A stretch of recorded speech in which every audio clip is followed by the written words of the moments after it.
Will Solana crash? $5.5 billion lawsuit threatens its future. Now, this is something that, a lot of us have investments in Solana and Solana tokens. So this is something I only just heard about.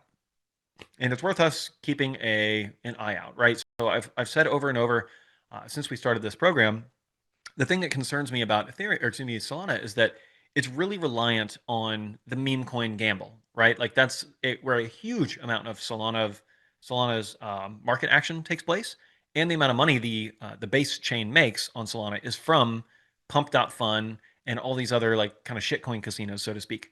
So there's a humongous class action lawsuit about Pump.fun, calling it a slot machine cabinet in a $5.5 billion case. So this is big, right? This could really, depending on how this goes, this could be a lead weight around Solana and a lot of the Solana chain because they're just, they're the target. This could just get thrown out and say, screw you. But it's worth reading through this because I wasn't aware of this. So an amended class action complaint filed in the Southern District of New York.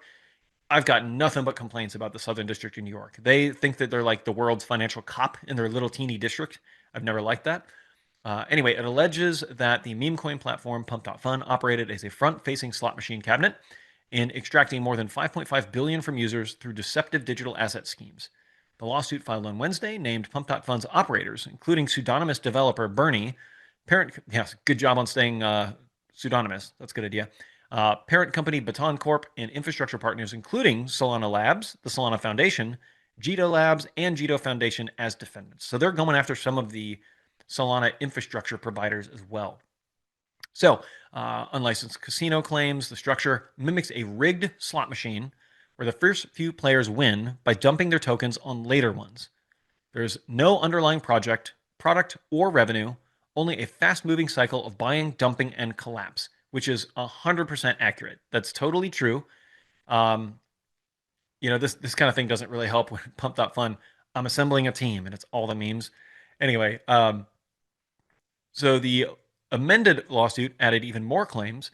They escalated the scope of the alleged misconduct and includes a RICO claim, which is crazy. Like that's what you use when you go after the mob.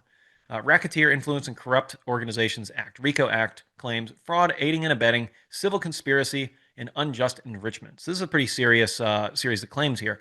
Hey, this is Brett from Moonstream. If you'd like to learn more about our pro trading signals or our live classes every Wednesday or our Retire Rich program, go over to moonstream.io/start.